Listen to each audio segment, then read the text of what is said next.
What's going on, guys? Aarava here, and welcome back to the Pitlane podcast, episode number 38 today, or season 2, episode number 1, technically. And so this is the first podcast we're doing in 2017. You're joined by your usual host, myself, Callum, and Tom.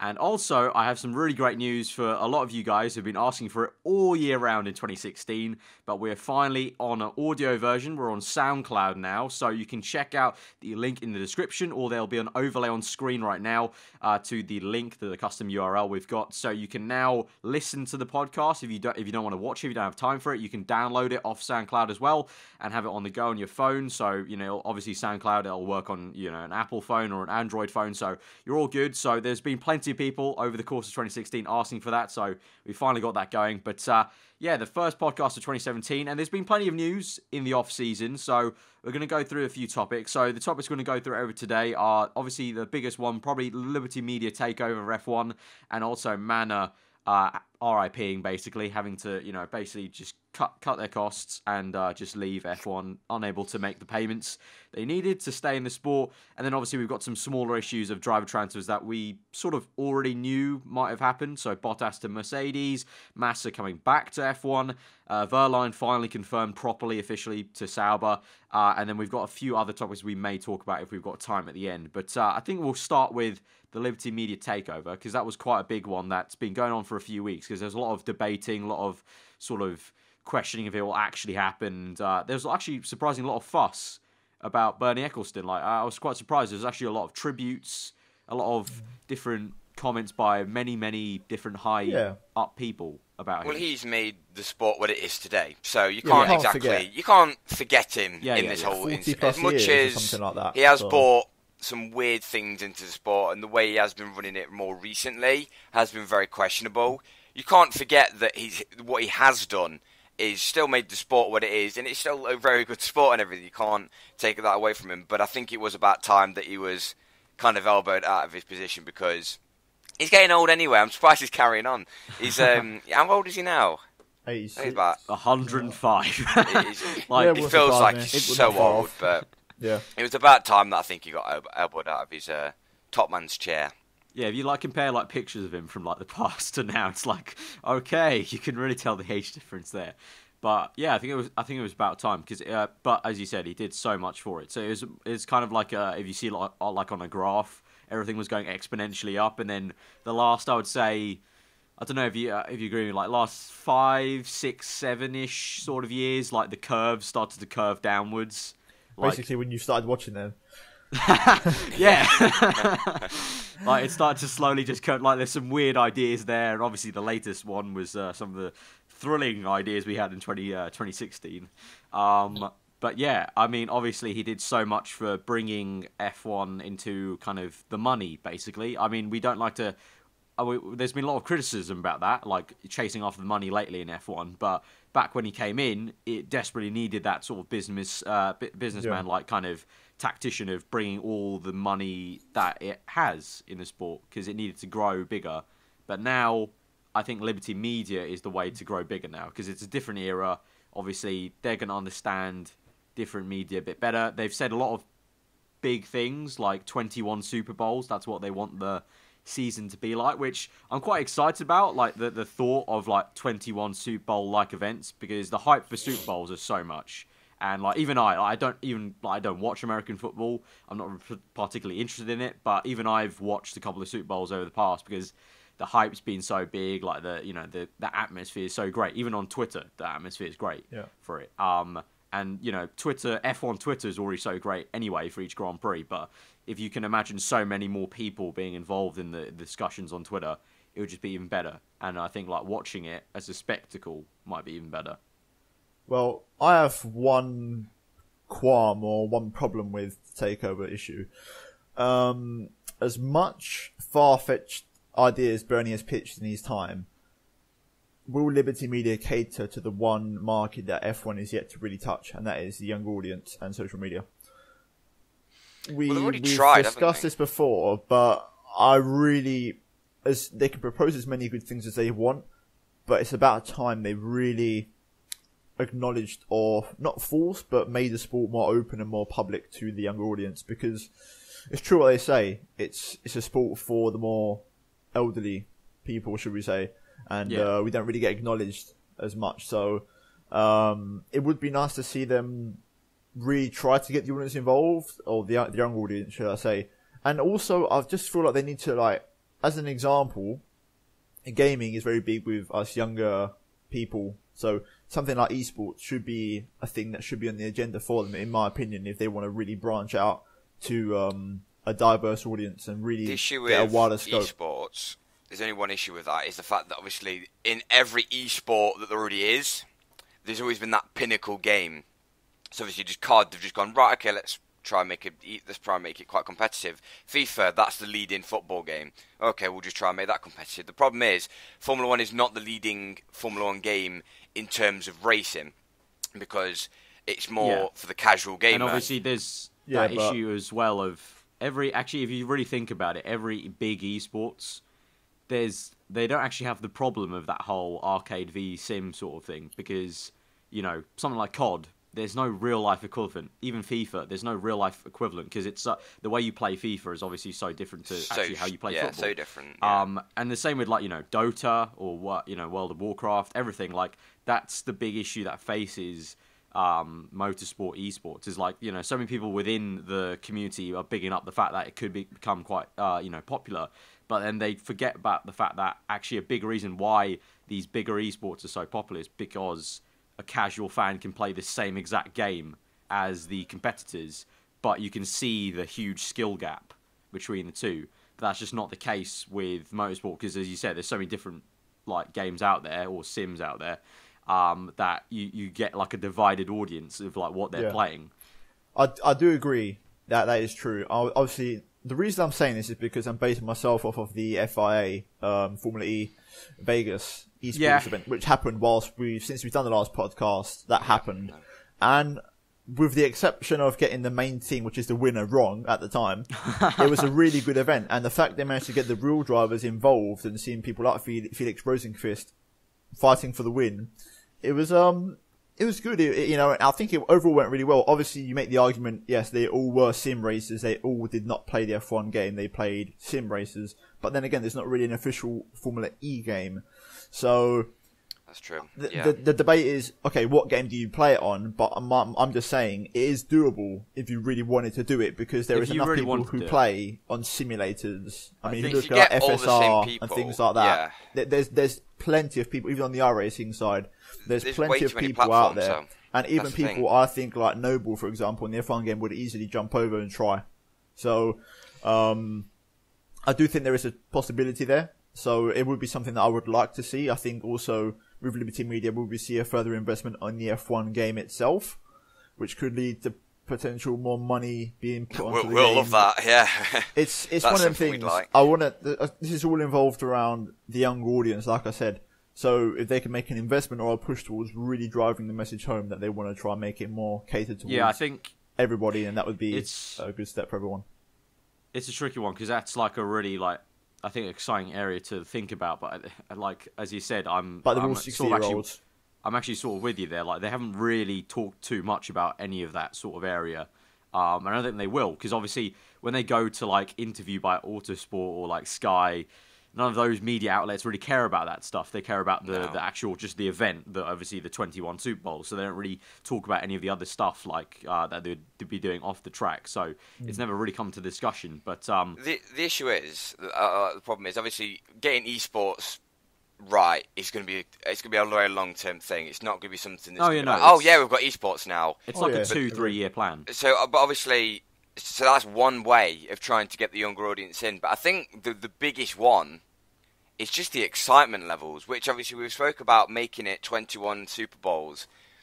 The whole, obviously, ever since the takeovers happened, we've always the heavy link between America and NASCAR and the way they make it such events. Yeah. And trying to bring that over to Formula One, because the problem is some events are absolutely amazing. Like even the we'll take COTA for example.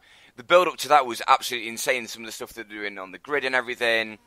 And they always get like plane flyovers, and it's a really good event. But then you go to some circuits, and it's just dead. Like there's no build up or hype, and so you just kind of far. question: is there a Formula One Some of race these actually circuits. about to happen?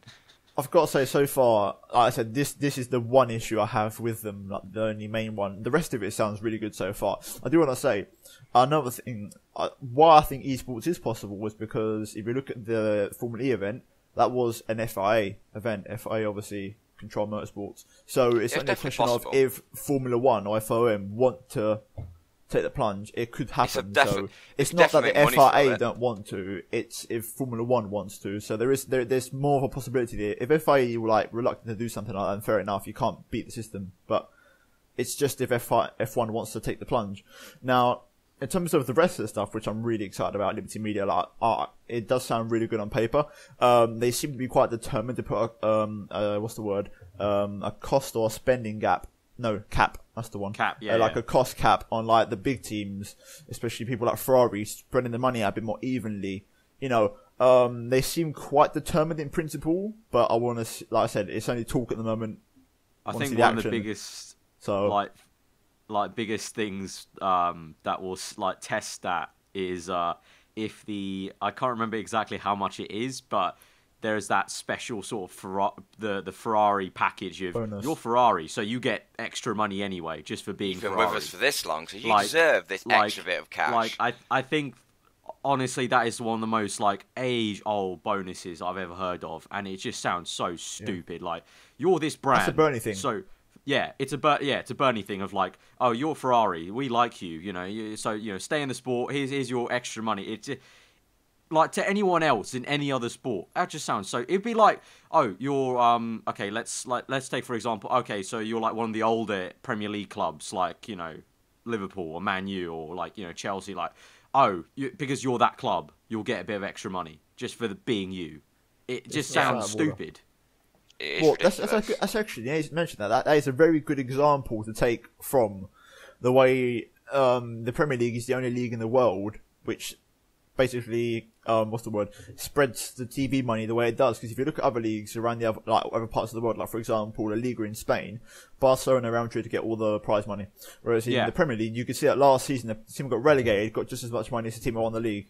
So it's a very good model. All about. It's a very good model. That's what it's all about. And if you look at teams like this is, I know it's a racing podcast, but just sort of dipping into football just as an example. If you look at the sort of money, for example, Leicester got by getting the prize money last year. I know they won the league, but the prize money they got from that is exactly the same as the team in relegation. If you look at all the signings that Swansea have made, Sunderland have made, for example, Watford, all these lower teams still make lots of signings. Stoke, you know, Crystal Palace. If you look at how many players have actually signed, it's all because of the prize money in TV. So maybe F1 could take a page out of that sort of area and try and apply that to some extent, because I know it won't happen completely, because we know that the big teams won't. That's the thing. Fold under such money's demands. Such a big topic at the moment, because the amount of times I see on motorsport.com or just a tweet come up on my Twitter feed of Audi reject Formula 1 because it's too expensive, Jaguar reject Formula 1 because it's like Aston Martin reject it, and BMW reject it again to return into the sport. And you kind of wonder, why did Renault even come back? Because they knew how expensive it was.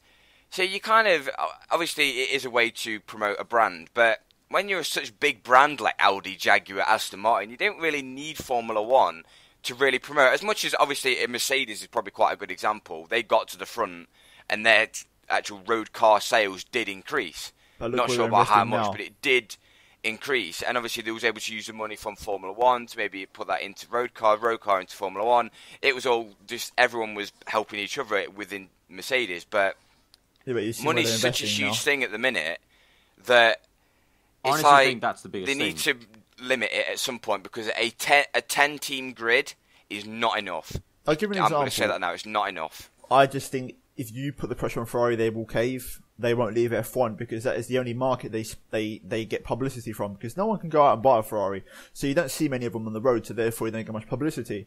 They won't ever venture into Formula E, which is what Mercedes are doing. No. So the only market they have to brand their car or their cars is Formula 1. So I think even if they give them a pay cut, they'll still stay there, because they need a advertisement, because they don't advertise. You don't see adverts on TV. You don't see him in Formula E. You don't see him on the road. I think the closest thing you get is like F1 Shell adverts on TV. or like the smaller motorsport categories they race in. But obviously, it's nowhere near big enough as the audience they can advertise to. Yeah, no one. F1. Does it, like, no But one I think that's the biggest all. topic. Really, it's money, because there's been a lot of talk about all these like companies not wanting to come in because of the technical regulations and like the way F1 was before the V6 era. But I think Adrian Newey put it quite well. I can't remember when it was. I think it was quite a few months back now. But he said that the whole kind of being a bit more green and everything, it's all just a bit of a, like, if they really wanted to do it... It's come at a price. It's come at a price, yeah. And like the price is just way too high for you to for F1 to be on its high horse saying, oh, it's like the cutting edge of technology now and blah, blah, blah. Because there's not actually that much technology going into road cars straight away. And Newey pointed out that if they really were trying to agree with that statement, why haven't you seen road cars and sports cars come out with all this F1 inspired tech? It's not going happening. Into road cars, but it's going into the bloody Aston Martin Red Bull HyperX Adrian Newey design. Like, who's going to buy one of those, honestly? And then where would you drive one? You can't drive past 120 on the motorway. Obviously, maybe quite a lot of people watch this podcast might watch the Grand Tour. The amount of times that they have featured hybrid cars, obviously the big ones like the P1, the Ferrari, the other one, I can't remember off the top of my head, the Porsche, yeah. Obviously, they're featuring all this brilliant technology, and probably people go, wow, this is the future. 100k plus. It's so expensive, and then the only car that I can think of is when James was driving his little i3, his BMW i3, and that was pathetic, because the problem is, because I think I was watching, I don't know whether you two have watched the interview with Ross Brawn, and he was kind of discussing the whole hybrid and the new technology and everything, and it's for this time.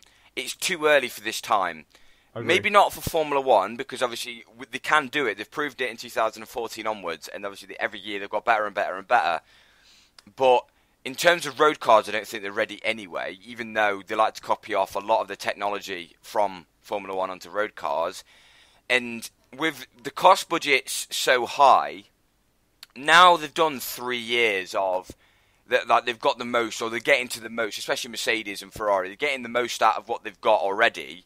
I don't think it'd be a huge cost, wouldn't you lose that much money if they went back to just the normally aspirated engines, which I think would attract quite a lot of people back. As frustrating it would be, you see the amount of comment sections you see of just onboards. I think Daniel Ricciardo's onboard was posted the other day on the Formula 1 Facebook, and I went through the comments. It's just like, Hoover, Hoover, Hoover, oh my God, Hoover. And the amount of people that are moaning, and the amount of people that said that they've walked away from the sport due to the noise, maybe this could be one of the ideas, because it's kind of a win-win situation in terms of cheaper engines, you get more fans. The only reason, I've said this for a while now, and I said in another podcast, listen, I don't think there has to be such a determination or drive to go towards green technology now that we have Formula E. It's branched on the FIA, so FIA are basically catering to the petrol heads and to the technology / revolutionary green technology heads out there. So they're catering to everything. That's why I feel like F1 could sort of take a step back now that Formula E is now a thing, and especially it's developing quite nicely. And now you've got the Robo race coming in, I think it is as well, with the driverless cars.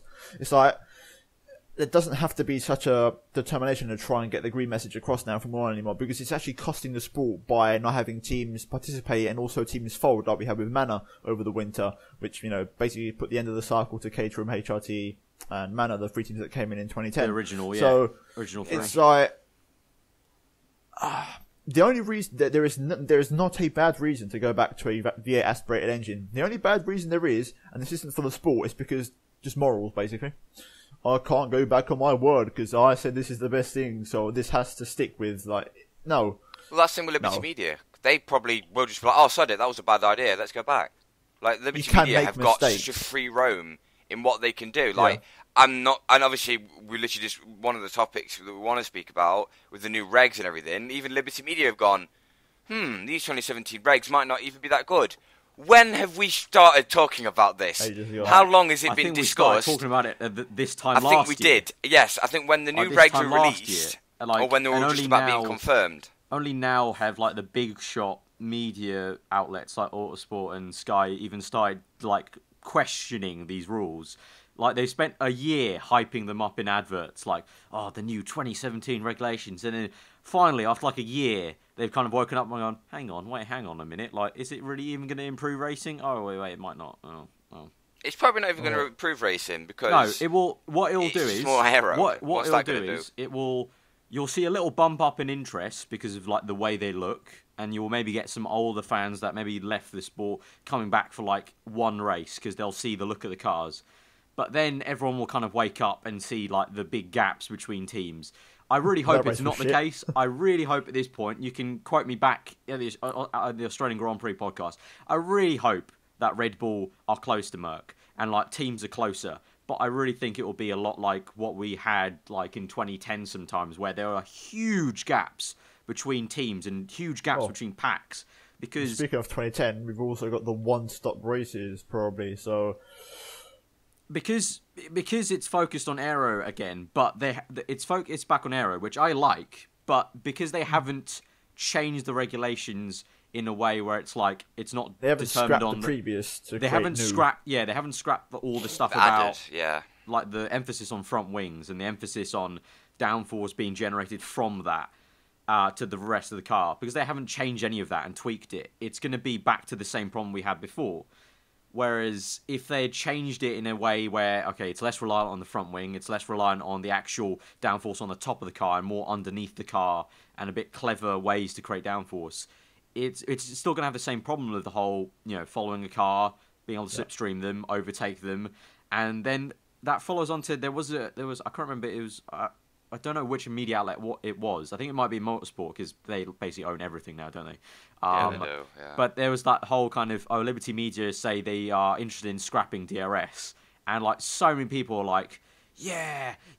It's like, wait, hang on though. Like you can't say yeah until we figure out a solution to the reason why we have DRS. Do you know why we had DRS? Because there were no overtakes in a straight line before DRS in 2010. If you remember back to 2010, everyone looks back at that with rose-tinted glasses. But if you actually look at the racing, there were hardly that many amazing, I can't remember so any many on-track overtakes battles that were because like, wow. it was so difficult to close up to a car. That's why you need it at the moment. Yes, I'm all for getting rid of it, but get rid of it and also tweak the aero regulations so that we can get that in a natural form. Like, if you can make the DRS pass in a natural form, which is not possible without DRS at the moment, then do it.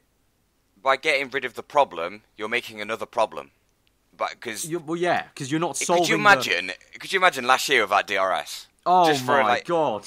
How wank would it have been? And that's the problem when people say DRS. It's like when you see these top 10 overtakes that Formula 1 make, and it's just like, oh my god, 4 of them were DRS. It's like, without DRS, there wouldn't have been a top 10 overtakes, I don't think. Because it's very, very rare. The only overtakes would be in pit stops and stuff like that. It's the people that say that DRS is bad, and I agree with them in the terms of it's boring watching someone just go straight past. I don't like looking at a car. I'd much rather have that than someone be sat behind. Because people say, "Oh, it needs to take lots of effort to try. It must take 10 laps." The one time I can remember last season was Perez trying to pass Massa in Mexico, and he was stuck behind him for so long, and he tried so hard to try and get past him, and the one opportunity he still fluffed it. And it's like, yeah, I like it where a driver has to grind, but there becomes a limit where it's just like, no, he's legitimately just stuck behind that driver. He's not going to get past unless the driver in front makes a mistake. And at the front normally we've got world champions going at each other.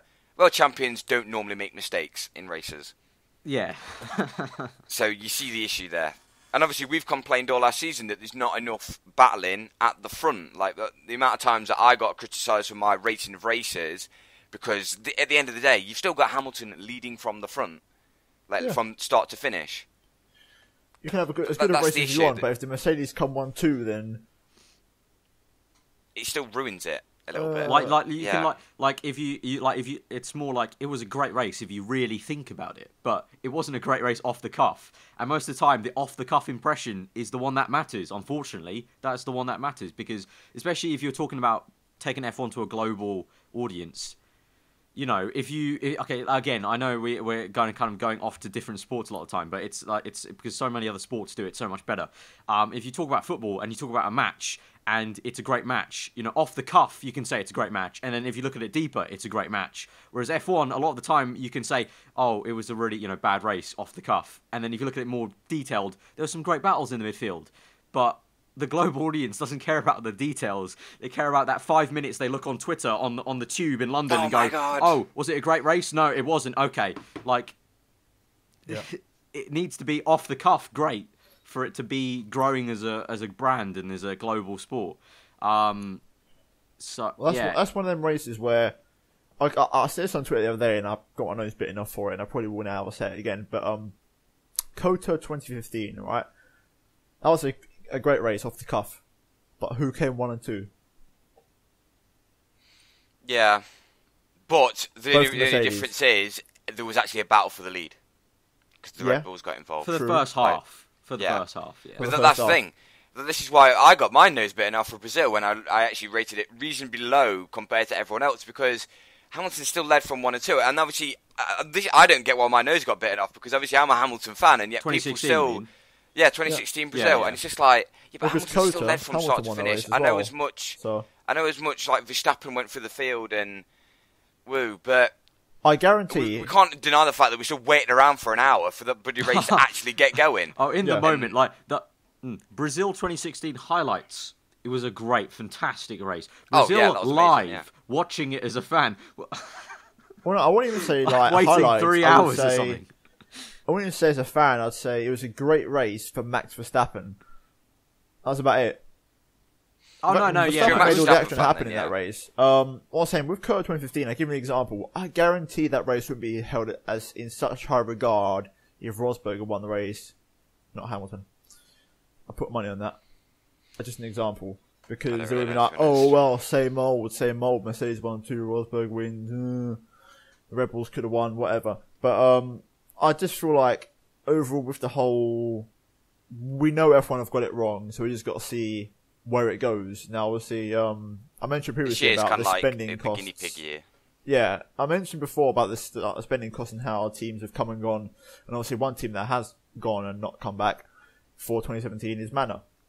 Yeah. Now, a disappointing one. I was had a soft spot for them, admittedly, and I sort of sucked aarava into that sort of soft spot. You had me for half a season, and then I went straight back to where I was. I don't really give a shit.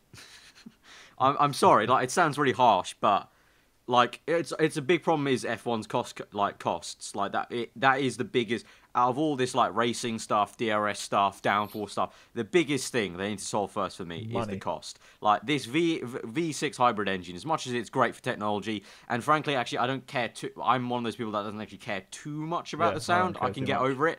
Yeah. But when I think about the cost, it's like, yeah, all this stuff about becoming futuristic and coming getting back to the forefront of tech. But at what cost? And the cost is so great that it's taking these lower teams out. And it's got to the point where, honestly, apart from Tom suckering me in a little bit at the beginning of last season, I didn't care about Manor because it's like F1 costs so much and you got this small team just at the back that it's hard for me to care. And honestly, that's really sad. I want to care about these small teams because they are really what some of the foundations of F1 are. It's like this small team trying to make it and, working very, very hard every single race weekend to try and get that 1 point. Or trying to get, consistent results. But it's because the sport is just killing, like, the sport is like its own venom of killing these smaller teams. Yeah. And so that's why it's very hard for me to care when they go out, because it was like, well, it was sort of a long time coming, perhaps. And the thing is, it's like, if you think about them 3 original teams that came in 2010. Well, yeah. HRT strangled themselves by the end of 2012. Yeah. Then you look at Caterham, they were gone by the end of 2014. Now Manor at the end of 2016, it was every 2 years basically, or they drop like flies. But the problem is you've got to feel for Manor and Caterham, who made the plunge to take their team into the V6 era. They were struggling already. Never mind having to develop and run and adding the potentially cost just of a V6 finish engine. races with these V6 engines. It's like you've got to feel for them because they've come in at probably one of the worst times. Whereas like other teams, if the problem is, it was hard enough for teams. The only team that by survived ramping up the costs, it just wouldn't work. I think we already predicted that they were going to drop off the grid, but with a 10-car grid now, obviously that goes back to 2015. 10-car grid, sorry, 10 driver grid, Yeah. and 10-team grid. That goes back to 2015, which was it felt a little bit empty.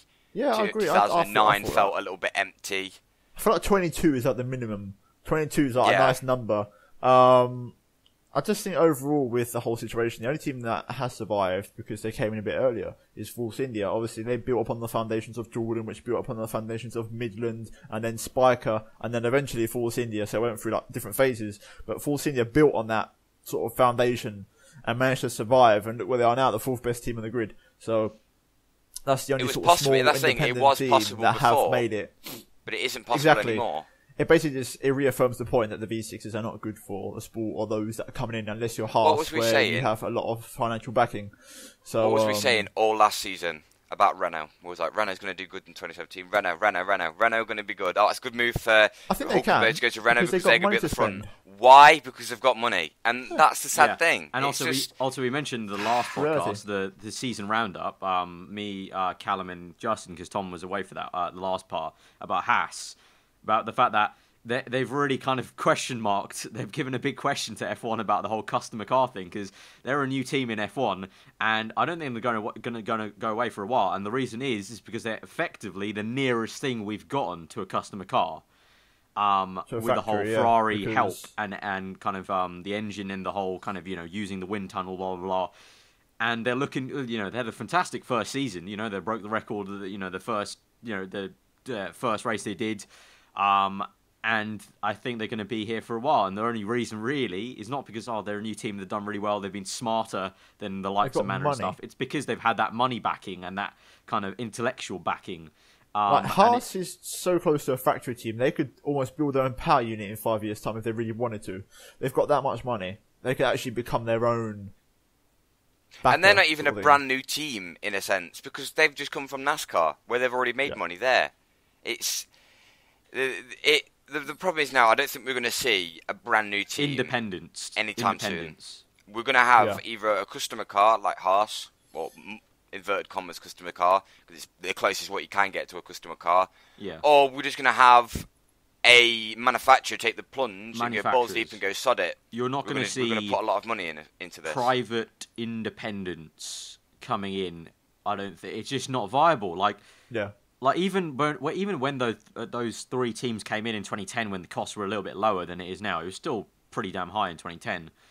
A lot of the time, you had Richard Branson coming in, and it was like the biggest gamble ever.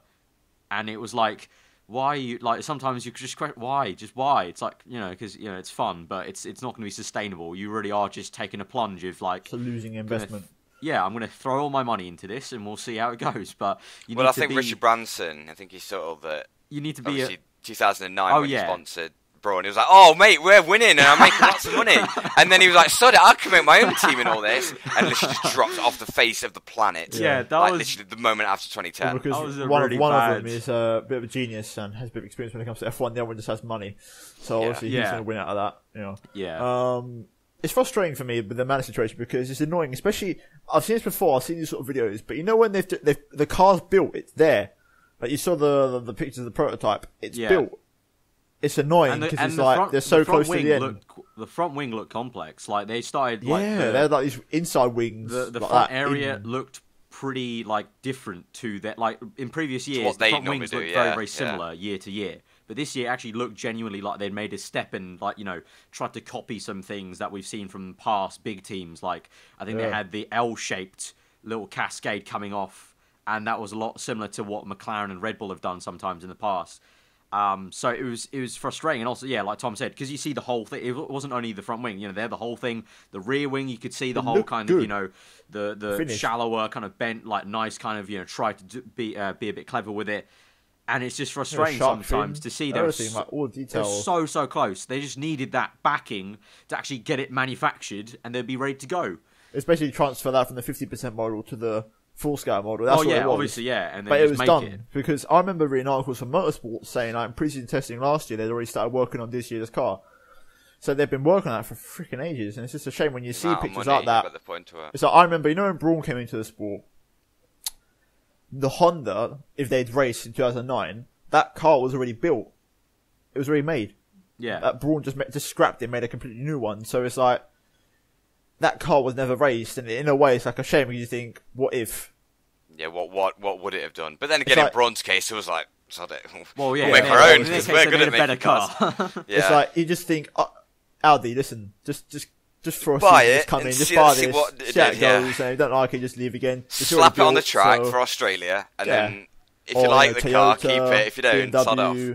You know, anyone, Aston Martin, Jaguar, anyone that fancies a pop, you know, the car's built, just, you know, put it on the track. It's so sad, to be honest, because I like Manor. I had a little soft spot for him, I think, especially how they were merging into points. They weren't like the very teams like Caterham, and they actually had decent drivers as well, like finishing off the season with Verline and Ocon, two drivers which I both like quite a bit.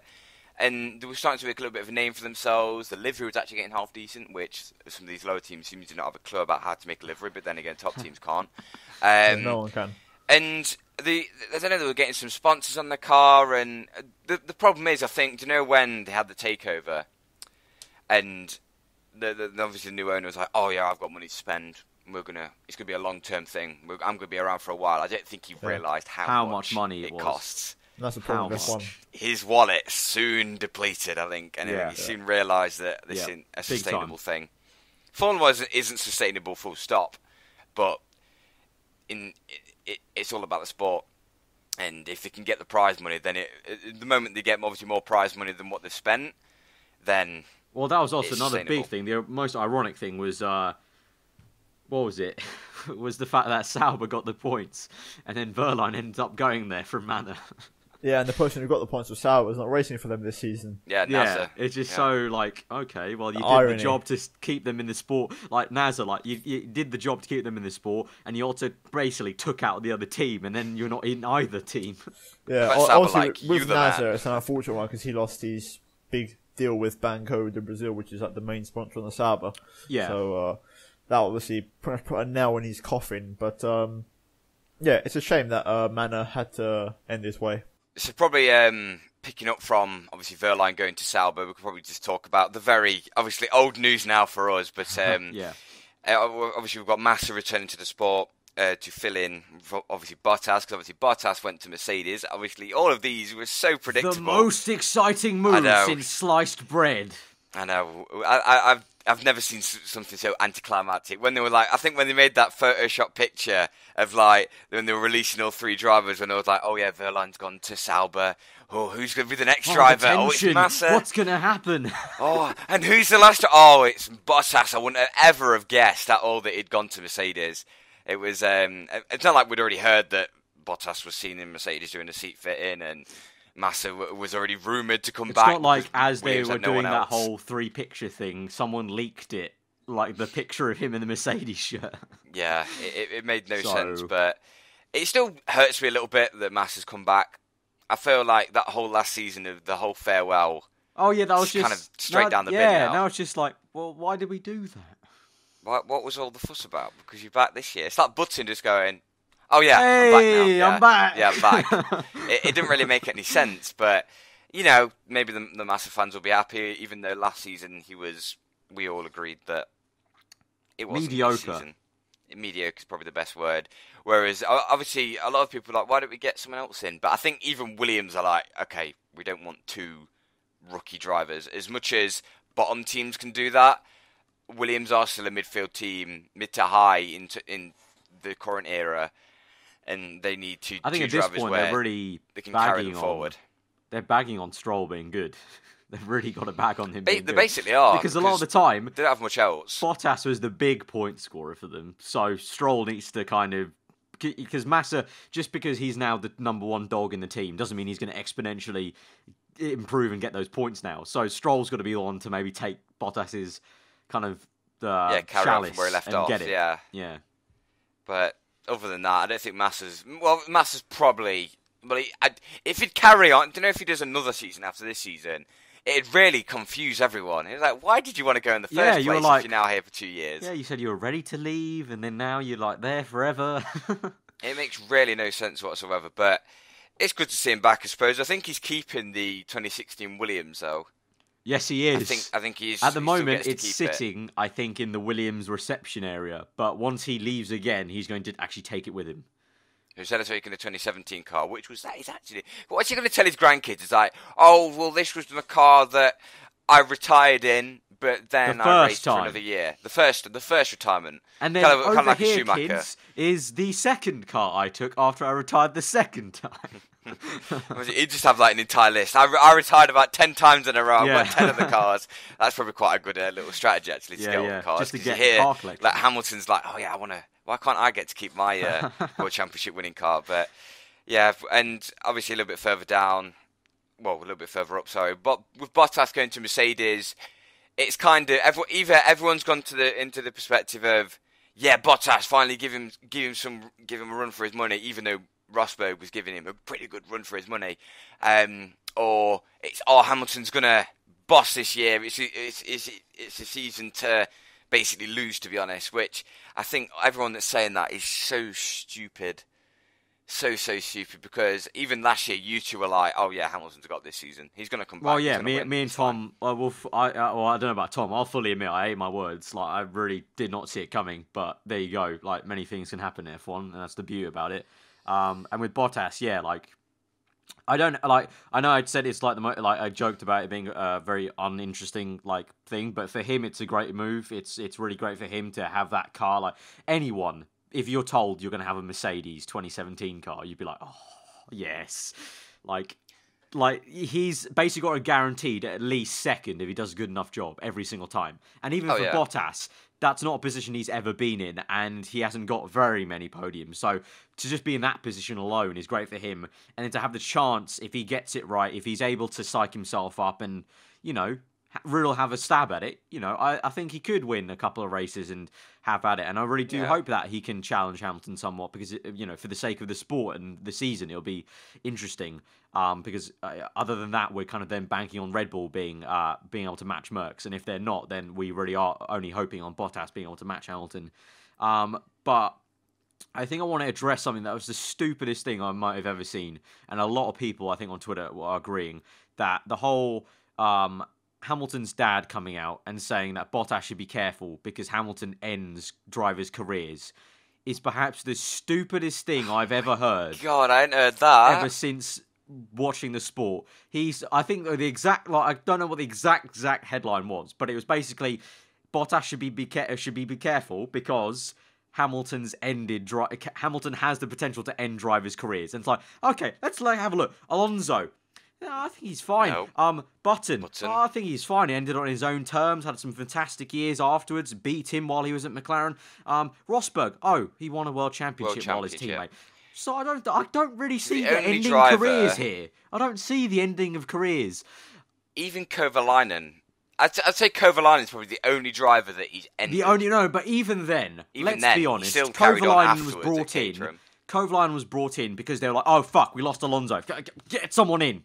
Kind of like what they did with Perez, but they picked an even worse driver than Perez. Like they went very low down. And I think back in 2007, like I remember seeing like this. Like, I think it was like a 2007 like crash compilation, and I think the first 10 crashes or something with Kovalainen, and I was like, why did even McLaren pick this guy? The amount of time, I know everyone's going to be like, oh, it was his rookie year. He won one race, all right? Yeah, he won one because I think Hamilton got a puncture and then Massa broke down, and I think everything fell into the right places for Kovalainen. But if that Anthony Hamilton can actually sit there and say he ends drivers' careers, literally right off the back of when he got beat by Rosberg. Oh my God. It has to be the stupidest thing I've heard ever. Like okay, Hamilton is in probably his best prime ever. Like most fired. I think he's the most fired up. I think we might lost. I think we might possibly 2015. People say he was really on it. The way he was just able to walk over Rosberg that season with the results. I think this possibly might be the best Lewis Hamilton we see in F1 next year, because Yeah, he'll be so fired yeah. up, and knowing that. I think, okay, obviously, I'm not trying to discredit Bottas, but I think Hamilton, in his mind, will be able to be like, oh, I can wipe the floor with this guy. I can do this. I can just walk this season. And I think when Hamilton's that confident, I think really he gets that extra level and can just push it. And so I hope Bottas can somewhat challenge him and try and get under his skin potentially mentally and try and challenge. But it is going to be a very, very good Hamilton. But for his dad to come out and say it's going to end Bottas's career, It's kind of dropped Hamilton into it. To be honest. it's Hamilton's just like, yeah, it's like stop, Stop you're bigging like, me up. there's already a difficult situation with your fan base anyway. Stop trying to make it worse. Stop trying to make it I can't believe worse. you said that. It's like I know next year, Hamilton will be in his prime and everything, but obviously 2016 is kind of it kind of made him sit up and go, he needs to make the most of every good opportunity he gets, because it can go wrong. Reliability issues can step in. And obviously he probably full well knows that already, but it only reminds you when it actually happens to you. Obviously you can see it around you all the time, but it only reminds you when it actually happens and affects your race result. And losing the championship, which obviously showing Abu Dhabi is just like, yeah, I'm not letting Rosberg through. I'm not going to speed up because I've just lost a world championship. I'm kind of in a bad place at the minute. So it's like, he couldn't really give a shit. And I kind of like that attitude. As much as people go, oh, he's so far up his own arse. It's not like he was doing anything wrong in Abu Dhabi. And I think anyone but Hamilton haters and Rosberg fans liked the fact that he backed up everyone. Oh no, it was so tense. Like, in Abu Dhabi, because that was amazing. As much as they want any on the edge. I was like, oh, opportunities what's he and going to do? Is he going to like crash Rosberg into Vettel? This would be fantastic. It's like a NASCAR finish. If something like that happened, like the drama, the controversy of imagine? Backing your opponent into another car and then literally forcing him off the track, like that is just, it was like so edgy your pants stuff. I loved it though. Yeah, it was great. No, but yeah, just not needed from Hamilton's dad. Yeah, just. It's ridiculous. It doesn't, like, Hamilton's already in a bad place with his ego and arrogance and all that stuff, and by having other people talk you up, because I think now, like, I think Hamilton's losing his arrogance quite a bit. I know. Because he doesn't really big himself up really, that much. Like, he just, if we had done this podcast, if we had started it like when I got into the sport, and like what was it, 9 years ago? Fucking hell, 9 years. Back then I hated Hamilton exponentially more. Like now I don't even hate him. Now I'm like, I like him as a driver. I just don't like the culture around him on Twitter. Yeah.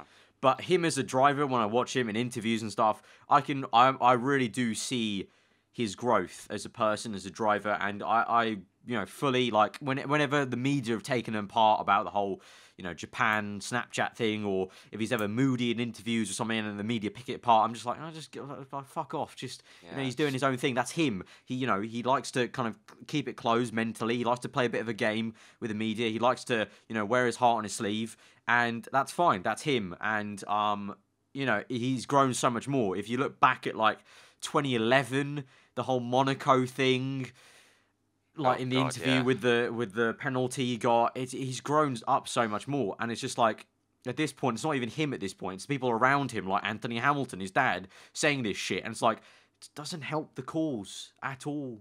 It doesn't help it. No, and especially with the rise of the Verstappen fans, which we probably still get. Like, I think I was kind of like this when the rise of the Hamilton fans. Because obviously, I was not amongst it, but I didn't really see it because I was a Hamilton fan. Yeah.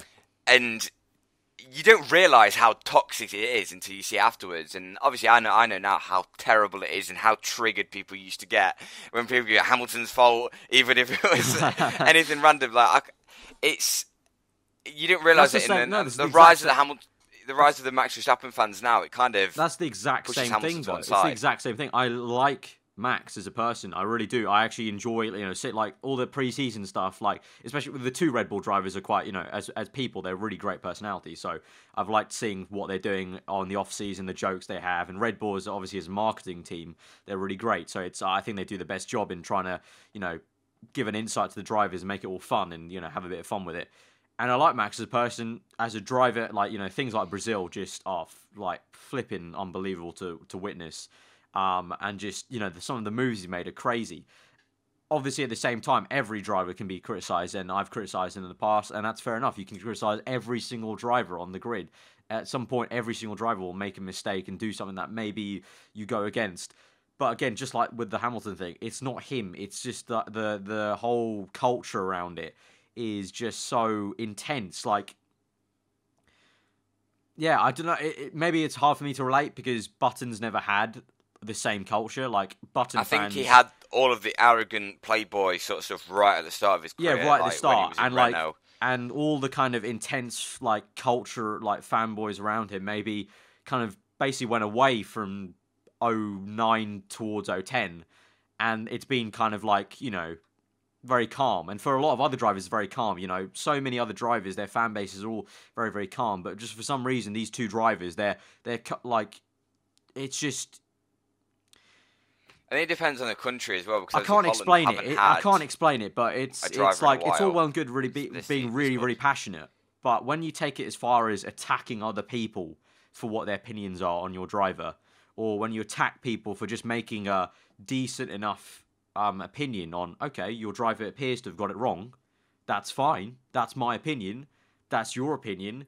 That's the media's opinion. Yeah, that's fine. Down to the There's no need to, you know, get the barrels of salt out and attack people. Or, Did you watch any of like the Formula One on the YouTube and Facebook? They did the dramatic kind of all the drama moments throughout the year. Oh yeah, it involved all the Hamilton, Rosberg incidents, Verstappen, and all that stuff. And I go in the comments and I'm just like, there's still people arguing about whose fault it was in Spain, in Austria, and I'm sat here like, who cares? It was like mate. 8 months ago. Yeah. Oh my god. It was. Get over it. Oh, people. Just... Honestly, it would be like me debating with someone like, whose fault was it in Canada 2011? I think Lewis got a bit close to the wall there. It's years ago now. Give it up. Yeah, Button. Yeah, it's just like Button squeezed Hamilton into the wall. It's Hamilton like, went. Even at the time, I was really like, cares now. Even at the time, I was like, yeah, fair enough. He might have squeezed him a little bit, but it happened. No one got a penalty for it, so let's move on then, shall we? Yeah, it just makes me laugh, to be honest. But I think this year, is like, as much as it will kill me to say it, we're gonna have an extra rise in the Verstappen fans, especially if Red Bull are up there. I'm in two minds. I really am looking forward to seeing Red Bull hopefully matching Merc and being close, because I would love to see Verstappen and Ricciardo really race their hearts out and attack them, because you've seen on many occasions, well, we know Verstappen, but also Ricciardo many occasions, when the car's been good enough, he can really attack that. And to see both those drivers, probably now after Rosberg leaving, Mercedes and Bottas coming in, probably the most exciting driver lineup on the grid, I would say. And yeah. I think that's going to be a real treat if they can get close. But yeah, on the other side, there's going to be an exponential growth in the toxicity on Twitter. Aussie versus Dutch. Yeah, which that'll be the biggest fight ever. The only good side is going to be great to see all the memes about Drive of the Day. That's going to go up even more.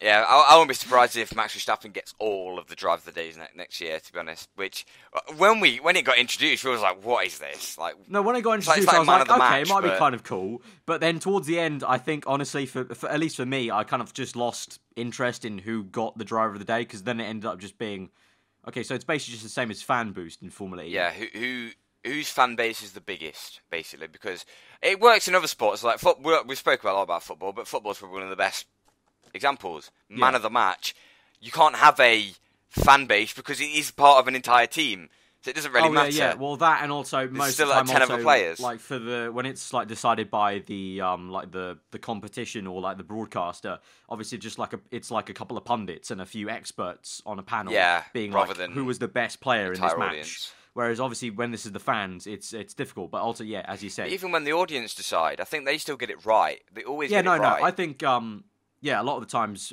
football fans are great at like being like, okay, fair play. Even if the best player's not on their team, they'll be like, you know, he played fantastic. Yeah, they've still got to put their hands up and go, that is a good footballer. Like if like when Hazard scores a great goal, you got to be like, you know, as much as I'm not a big fan of Hazard, just for the person he is and on the team and the team he is.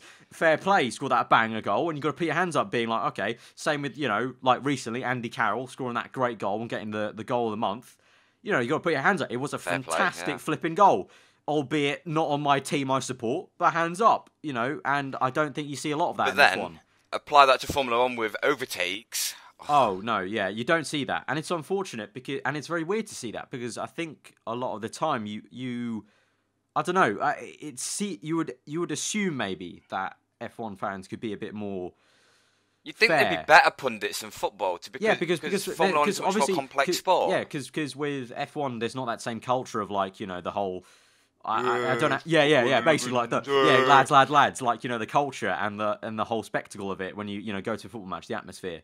It's very, very different. So you would expect it to be a lot more fairer, but actually in the reverse, they're actually more fanboy than football fans. Worse. Yeah, way worse. They're a bit more nerdy in a sense. I can speak on behalf of myself. It's just it's much more nerdy a sport. That's why. I'm one of the only friends out of my friendship group that actually likes Formula 1. Exactly. Which you think, they're much more sophisticated, much more. Same thing. It's worse. It gets pretty worse. So maybe having 21 Super Bowls, having that culture, would be a benefit, maybe, potentially. Yeah, I sort of, getting back to that, like we mentioned briefly, but I wanted to say, that sort of culture, as you mentioned, that's a really big thing, I think, for me, that I think I would like to see that, because we're going to Silverstone this year, and and I've been to Silverstone 3 years before, and I think that, because we started talking about the atmosphere is very subdued compared to something like football.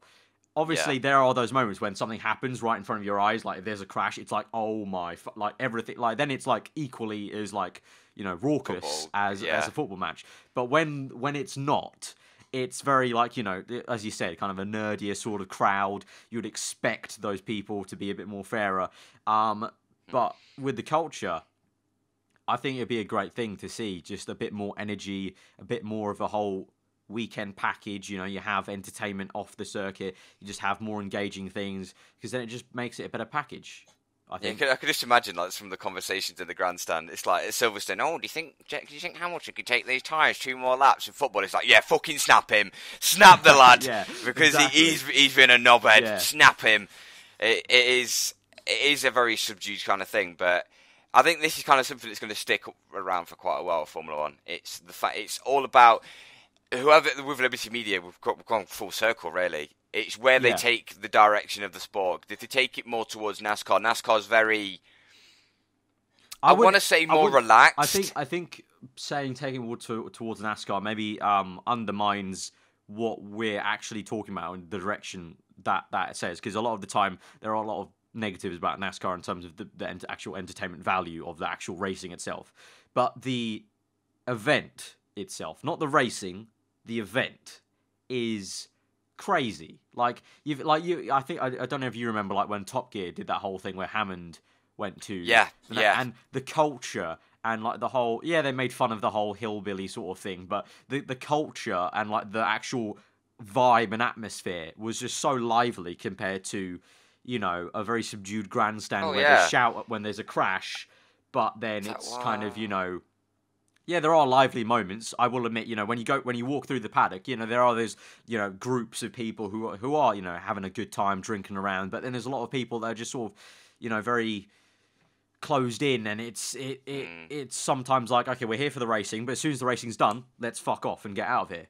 And it's it'd be great, if it's more of a, okay, race is done, let's go have some fun in the paddock, and let's have some fun in the park behind the grandstands. So. Yeah, in terms of that direction they're taking, it's going to be very interesting to see if they actually pull off, because they've said that so many times now, that quote, 21 Super Bowls. And we'll see if I have 21 Super Bowls. Yeah, it's all well and good saying 20. Is it 20 Super? Is it 20? It's 20 races. 20, I think. It'd be all well and good saying that. Let's see if they actually do it. It's also obviously all of these are long-term plans, so it's going to take a while. It depends how long-term though, because how long does it actually take to transform a sport? Because you can't neglect the culture and the history behind it, because that's the reason why people don't want it to change so much, because it's got so much history behind it. But what's wrong in changing something? What is okay? They can make a change and it could be wrong. There's nothing stopping them from going back on it with Liberty Media, because they never seem to everything.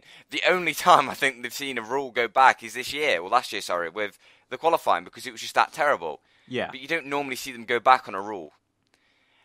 until now, maybe, where we actually see Liberty Media go, right, let's test something. You know what, go out and take that set of tyres to the end of the race and try to blow them up and try and use an old rule and try and make it a little bit more exciting, and then go, hey, I'll have a little bit of fuel, and then just throw them at it and just go, you know what, try it and see if it's exciting or not, because and this is the whole thing with social media, kind of get the social media more involved as well, because surely they've got to read like comments and stuff, and surely they've got to see the criticisms and they clearly do, because they took down our Hungary podcast when they saw the title. Yeah, they must hate it. Yeah, they must hate our podcast and how much we criticise the sport. I still to this day am unbelievably shocked that it said manually detected. So a person at FOM saw that title of our podcast that's saying it was a shit race and thought it's one of the top search results. Delete. Nope, can't have that. How salty do you get?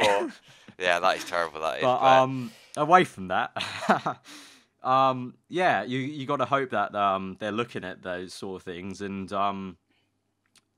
we can only hope, we can only see. Yeah. And for now, just looking at 2017, it'll be interesting. There's been plenty of debates. We've been debating for a year, so it's nothing new. Like all the media outlets saying, "Oh, the rules may not work as well as we hoped." Right now, it's like, why are you only bringing this up now? Everyone's been saying this for a whole year, mate. But yeah, I think getting on to our last topic that we'll talk about this podcast, and then we'll call it one, is one that Cal actually brought up before the podcast, and was one that's actually quite interesting, and it's about shortening or even removing Friday practice and just having like a shorter practice time. Kind of basically pointing out that, GP2 and GP3 only have 30 minutes of practice, and then they have qualifying basically quite short afterwards. And so basically just that debate of whether it be exciting or not, would it be good for the sport or not. They say basically just do either an hour or a 90-minute session on the Saturday morning, just before qualifying, and removing the Friday practice sessions altogether, and literally just going, you know what, have an hour, get your setups done, get your R&D done, get your race runs done in that time, and if you can't get a setup, sod it, you can't. Yeah, exactly. You can't get a setup. There's a lot more pressure, and obviously everyone's going to jump to the negatives first, and it will devalue the whole value of your ticket to go watch Formula One will be removed, obviously, because you see less on-track action. A lot of the time, there's a lot of people who go to just the Friday of a Grand Prix just to see the cars. It's cheaper. Yeah, it's just a little bit cheaper. Just because it's cheaper, because they want to see the cars in person, so they can easily do that on Friday, and then they can just sit back and enjoy the race on Sunday and qualify on TV in their home. The whole coverage, and of course, the other negatives can be by comparing it to GP2 and GP3. GP2 and GP3 don't have to do R&D. Exactly. Which obviously Formula One is a huge part of developing parts and making just trying to improve and trying to make it the pinnacle of motorsport by improving every single race we can. Where can we find an extra tenth? Where can we just find a little half a tenth here by changing the cascade on a wing and all this, that, and the other?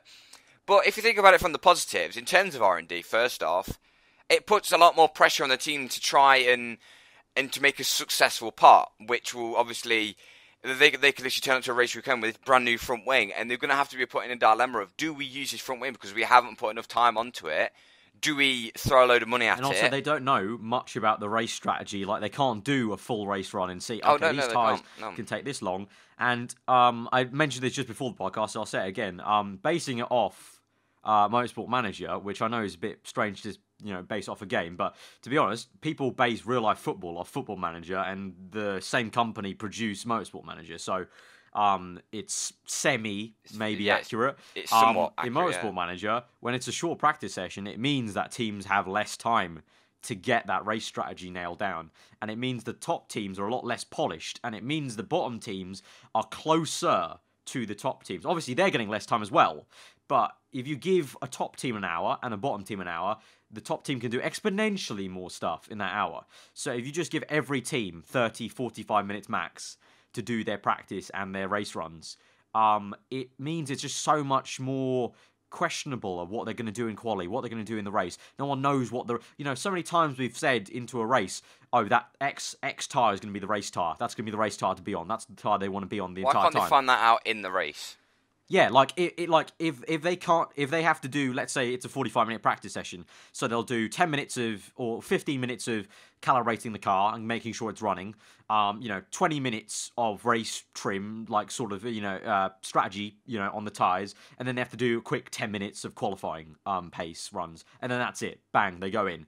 They're not going to know what race tire is the best race tire. So they're going to have to find out on the fly, like the driver giving feedback. And then again, we get better radio comm saying, oh, these tires are feeling good, or these tires are shite, want to come in for the other set or something. And they have to change it on the fly. And it makes it a lot more, scrambled up, because you could then see top teams making mistakes with the tyre they're using, a bottom team being like, oh, hang on, like a Force India, like, oh, hang on, the hard tyre's going really well, they're not wearing out too much. You see someone like Perez or Ocon flying by, a Ferrari or something, and, beating them because they've got the tyres wrong, and I think it would just jumble up, and I see many benefits. It made the practice session quite exciting as well, because could you imagine, they're all piling out the pits. Exactly. They've all got to calibrate the cars, do a quick install lap. The install lap might even be scrapped, because I don't think they'd even have enough time in an hour session.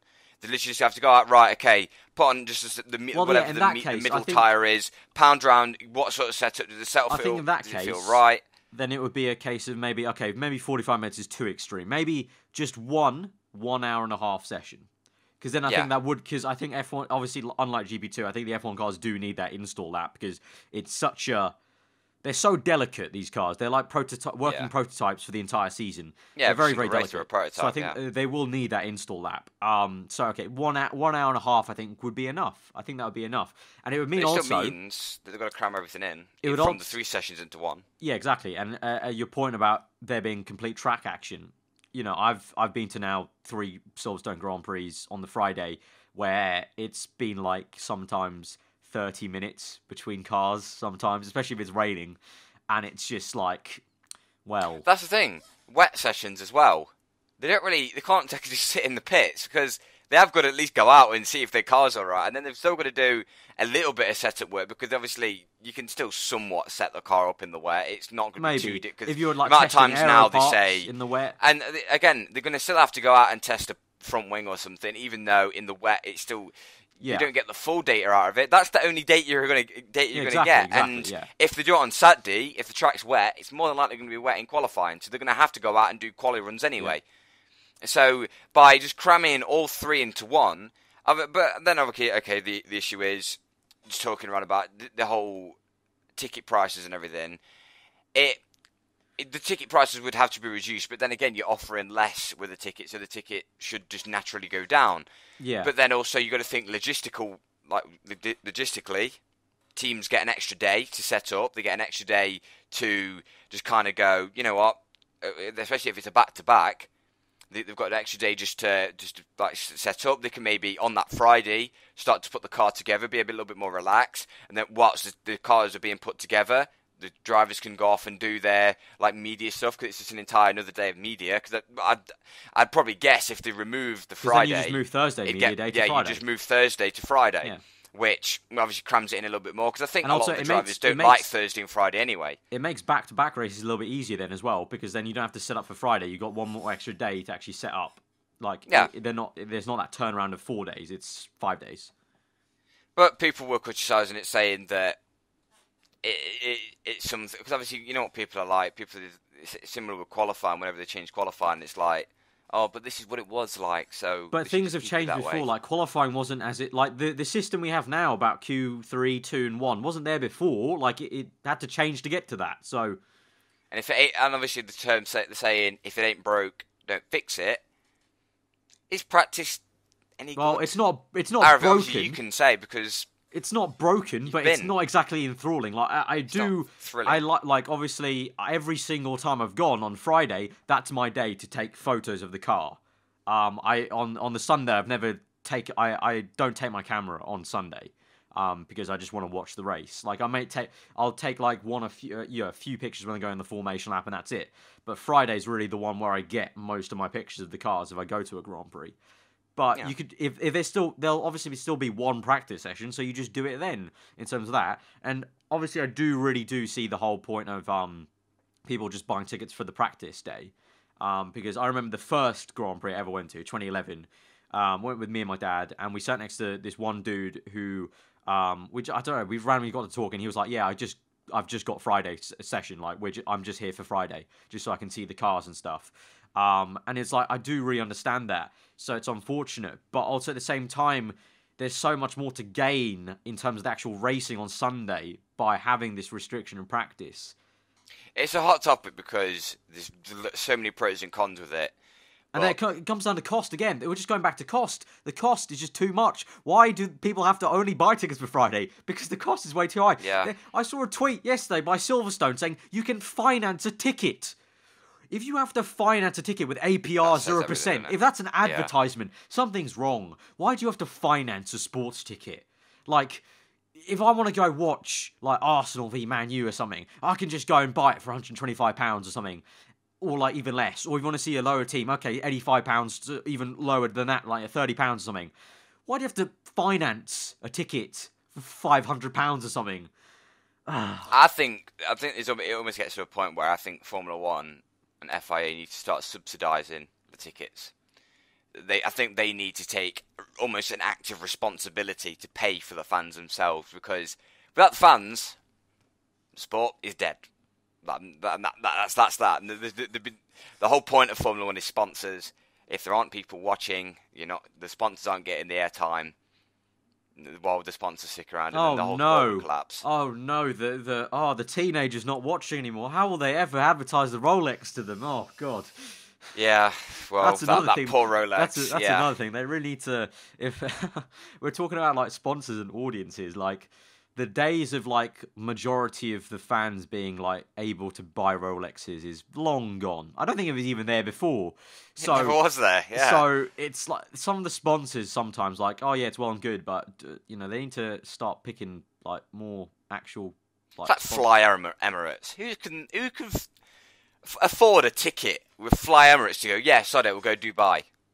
That is expensive as shit. Like, no teenager or young adult is going to have the money to go to Dubai and just go, yeah, you know what, we'll go first class Fly Emirates because that's like a 23 grand seat it's like, I understand this, like, those sort of sponsors are there in every sport, like football as well and everything. But when you have people coming out like Bernie, like he did, and saying that's the reason why they don't care too much about like trying to focus on the younger audience because they can't afford something like that, it's like, okay, then why don't you just not keep focus on that, but then add some focus onto that other platform? You don't need to, just because you're focusing on more like new media stuff doesn't mean you have to get rid of your old contracts with everything else. Just add it on top. Add more, yeah, more sponsors, more money. Why are they going exactly to complain?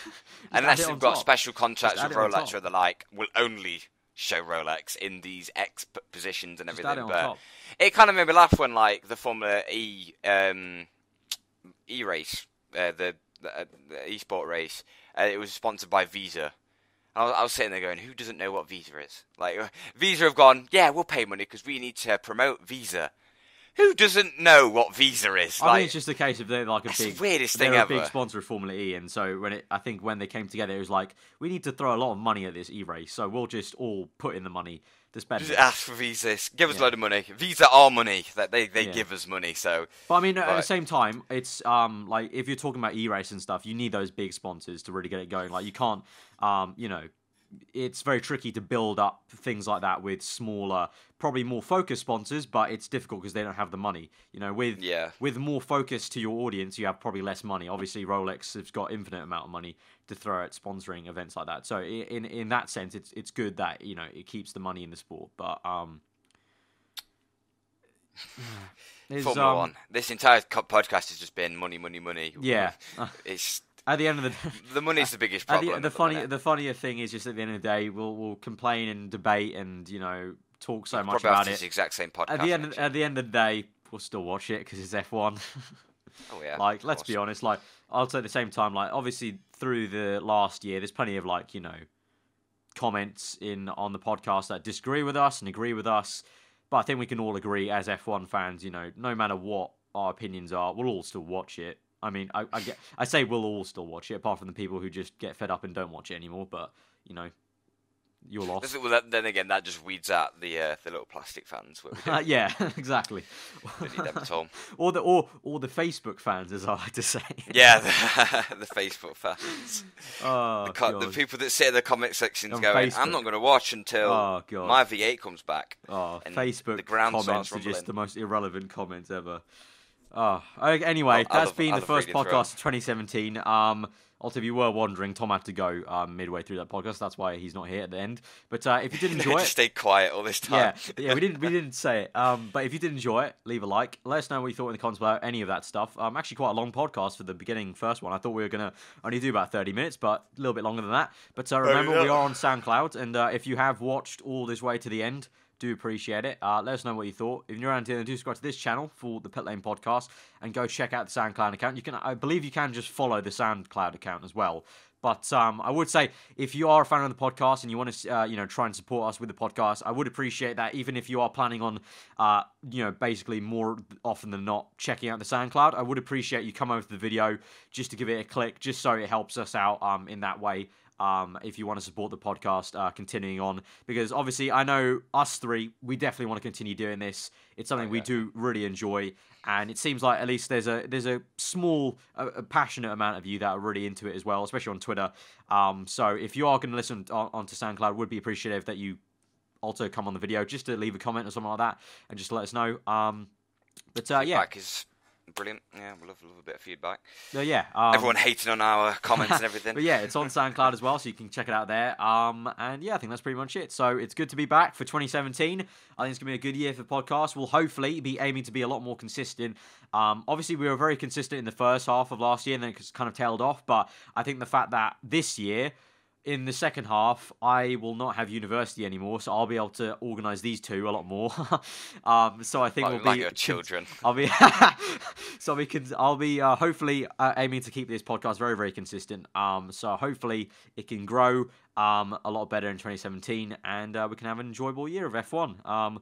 Or we'll be complaining about the regulations and all that stuff. After Australia, yeah, Formula 1's awful. Oh God, there's a 30-second gap between the two cars there.